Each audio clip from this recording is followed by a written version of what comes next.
আগামীকাল অর্থাৎ 28শে আগস্ট তৃণমূল ছাত্র পরিষদের প্রতিষ্ঠা দিবস। আর সেই উপলক্ষে যথারীতি কলকাতার গান্ধী মূর্তির পাদদেশের উদ্দেশ্যে ইতিমধ্যে বিভিন্ন জায়গা থেকে রওনা দিতে শুরু করেছেন দলের কর্মী ও সমর্থকরা। মঙ্গলবার দুপুরে বহরমপুর থেকেও মিছিল করে কলকাতার উদ্দেশ্যে রওনা দেন তৃণমূল ছাত্র পরিষদের নেতাকর্মীরা। সেখানে উপস্থিত ছিলেন বহরমপুর লোকসভা কেন্দ্রের তৃণমূল সাংসদ ইউসুফ পাঠান, বহরমপুর তথা মুর্শিদাবাদ জেলা তৃণমূল ছাত্র পরিষদ সমস্ত স্তরের নেতা ও কর্মীরা। তাদের দাবি, এদিন তারা প্রায় 1000 জন একসাথে রওনা দিচ্ছেন কলকাতার উদ্দেশ্যে।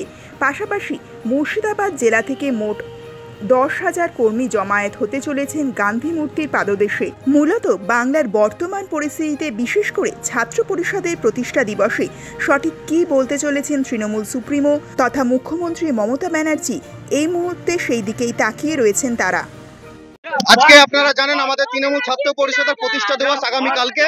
আমাদের যেমন জন্মদিন আমরা পালন করি, ঠিক তেমন ভাবে তৃণমূল ছাত্র পরিষদে আমরা দ্বিতীয় দিন জন্মদিন ভাবি, দ্বিতীয়বার জন্মদিন।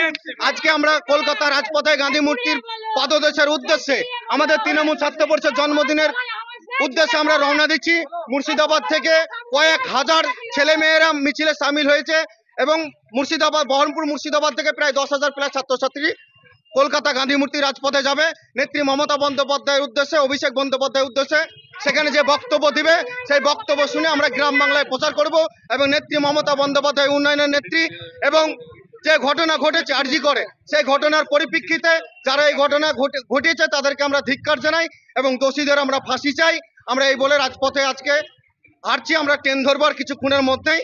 আমরা মুর্শিদাবাদ থেকেও আমরা সকলে চাই যে দোষীদের শাস্তি হোক এবং সিবিআই যেভাবে কেসটা ডিনাই করছে, আমরা সিবিআই এর বিরুদ্ধে আমরা লড়াই করতে চাই এবং আমরা দেশের প্রধানমন্ত্রী তার পদত্যাগ চাই। আগামী দিনে মাঠে ময়দানে আমরা ছাত্ররা লড়াইয়ের মাঠে ময়দানে আমরা থাকবো।